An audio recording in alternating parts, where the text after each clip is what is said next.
Okay. Ayan na. Ang kape. Okay. Okay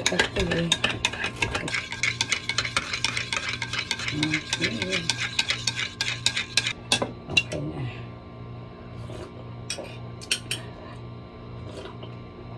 Okay. Tapos na magtimpla ng kape. Ito na po. So, punta na tayo sa magre-refill tayo nito. Ay, wait. Kasi wala nang laman yung oatmeal.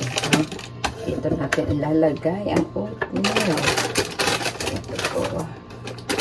Instant lang siya. Para mabilis. Ito na ha.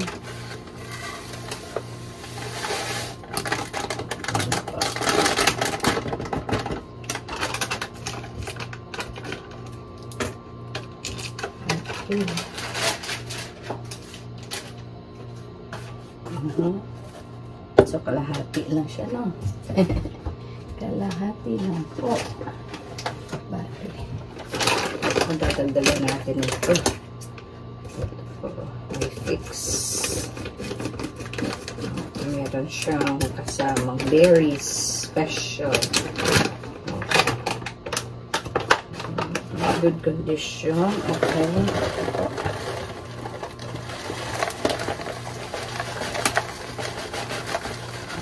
Granola siya, granola.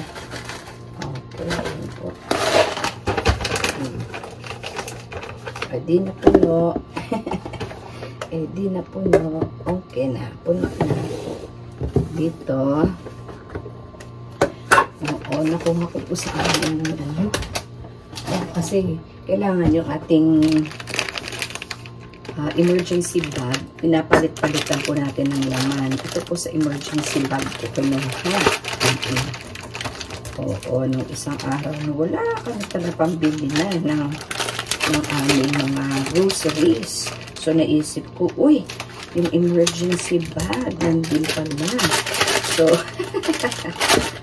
maraming laman, alam niyo po. O, yun ang tinatawag na emergency bag. Pero pagkahapon yun, surprise talaga po. Oo, kung kailan wala ka na talaga, magkakaroon ka. Diba? Oo, ganyan po talaga. Ito pa. Ito, mapupuno pa yun eh. Oo, diba? Mapupuno pa yun eh. Mga dalawahan yata ito. So, diba? Dalawang tao pwede na. Pero, dahil nga emergency bag, kailangan, maliliit lang siya na sachet. Wag na yung sobra-sobra kalaki kasi, syempre wala kayong, paglalagyan noon ng mga canisters. Wala po tayong lalagyan ng canisters. Yan po. Diba?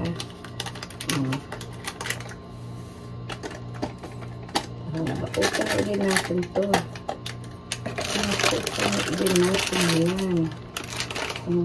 As I said, galing po ito sa aming emergency bag. Diba, syempre, pagka meron kang bag, nandun mga papeles mo, nandun yung mga may konting food ka doon, may tubig, may ubihisan, ganyan lang talaga. So, oras na naman po talaga para palitan kasi kailangan natin siyang nire-renew. Ito na po. Almost full. Diba? Almost full na siya. Ayan.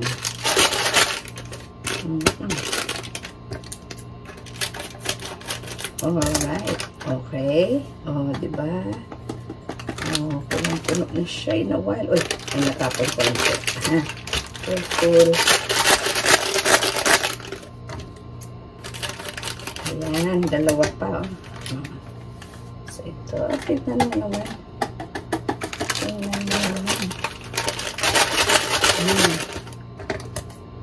Kaya puno ulit.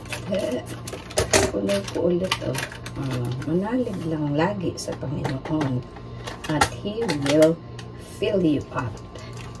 Diba? Napuno. napuno. Ayan. Okay. So, lalagay na natin siya dyan. So, ito na po. Ayan. So, puno ulit. Puno ulit. O, kahit ito, may granola, kalahating oatmeal. Basta pang breakfast po iyan. Ayan. Yun. Sugar pa yun. Ito, nagkahalo-halo na eh. Hindi ko na pinaubusan. Okay lang naman po yung ganyan. Yata. May problema po ba sa ganyan? Asin. Ayan, bigas. Ayan, okay. So, maglalagay na naman po tayo ng bigas sa ating lalagyan. Sandali. Okay, nagkakape na. Kakape na tayo.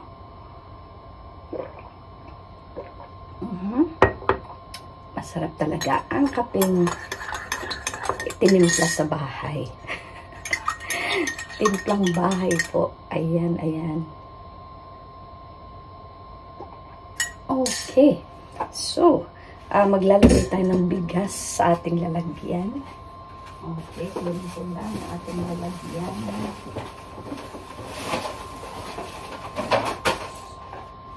Ito po, gasan. Dalawa pong ganito ko. Okay. Yan, refill. Ayan, kaya nakikita. Okay. Binili ng isang banta. Hindi kami binibili ng sako-sako dahil mabigat. At saka, mabigat din sa bulsa.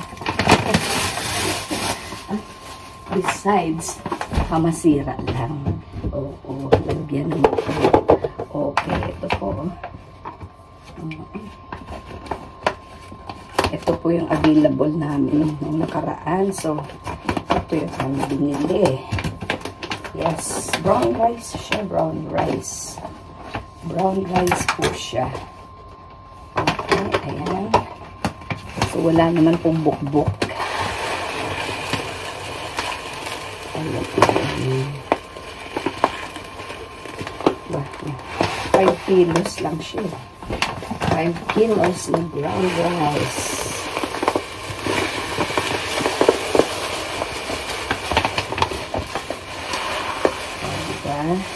Napuno. Napuno, guys. Napuno. May sobra pa. Okay. May sobra pa. Ang 5 kilos, no? Parang 2.5 lang yata ito. Yung ating measuring something. So, para hindi siya pasukin ng ipis o kung ano man dyan. Lalagyan ko yan ng cloth bago lagyan ng takip. See? Ayan na po. Tago natin yung mamaya. Ito tayong isa.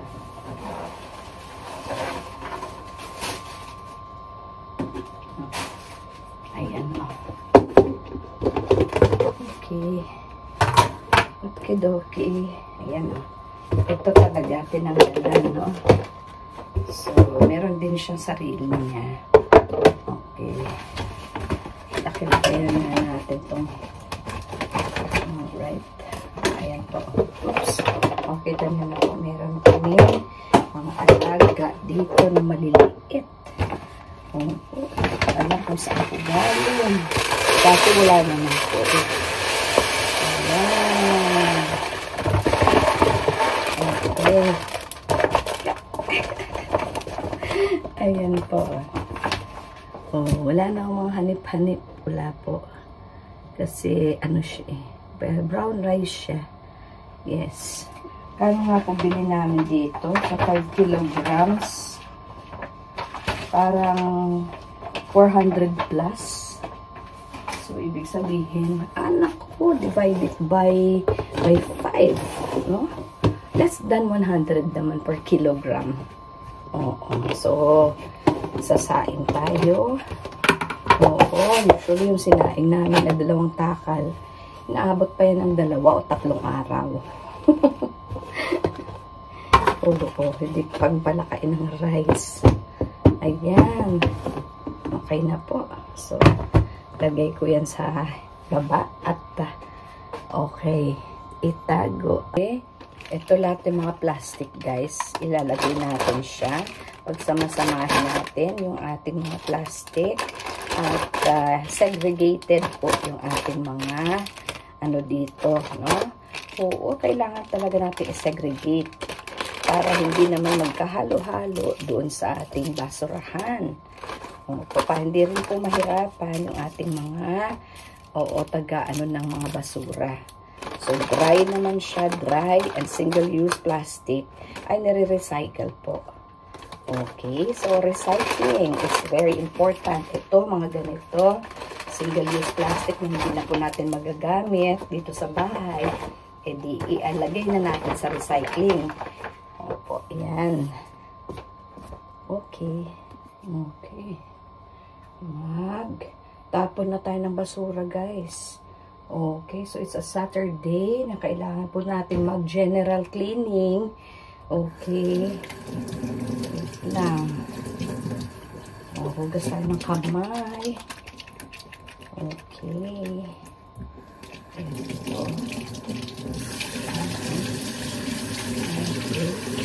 At bababa na tayo at magtatapon na tayo ng basures.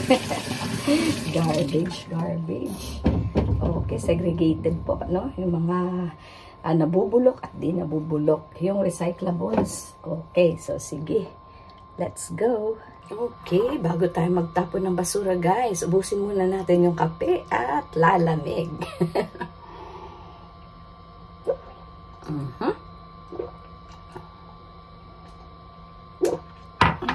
It's a Saturday of Our Lady. Ayan po si Mama Mary. Magsisimba tayo mamaya. Wag lang po sa umaga at medyo marami pong gawain sa umaga. So mamayang hapon na po. Sabado. Yes po. At bukas na naman po ay Linggo. Okay. Ang dami nating mga gawain. Kaya sige. So tapon muna basura. Okay, ito yung aking mga plastic at ayan po ang aking nabubulok. Nalagyan na po natin ng panibagong plastic bag dyan. Grocery bag lang po at pag bibili ka pa ng black bag, edi another gastos naman po yun. So, grocery bag na lang po. Papalit na tayo ng slippers para sa labas ng bahay. At slippers sa loob ng bahay. At si Cloud ay nagbabantay na. Okay, ayan po. Pwede natin. Okay. Yan.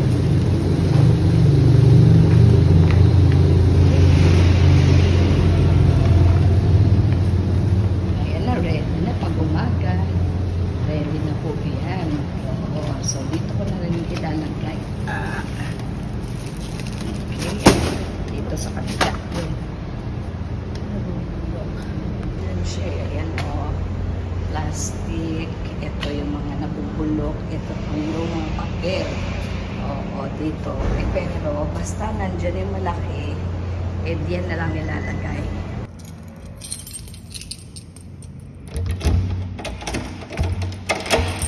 Nandyan na mga flower. Wala na. Ayan na siya. Pasok na, Cloud.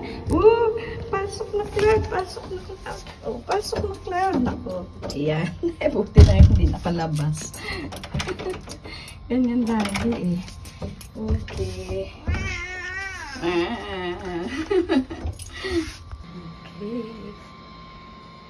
na.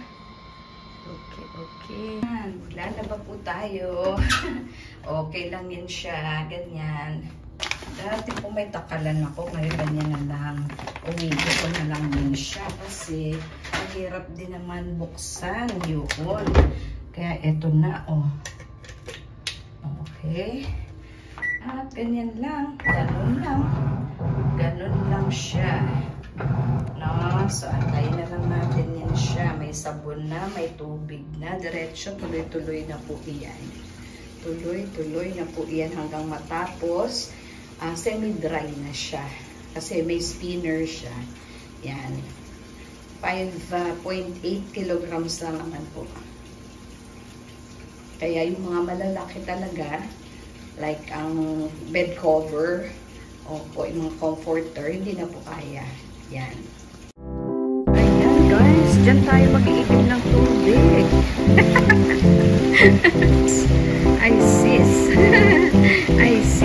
Dito po tayo nag-iigib ng tubig.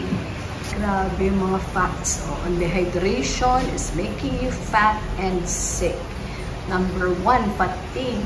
So water is the most vital source of energy in the body. Dehydration causes the enzyme lactic activity in the body to slow down, resulting in tiredness and fatigue, asthma, and allergies. When dehydrated, your body will restrict airways as a means to conserve water.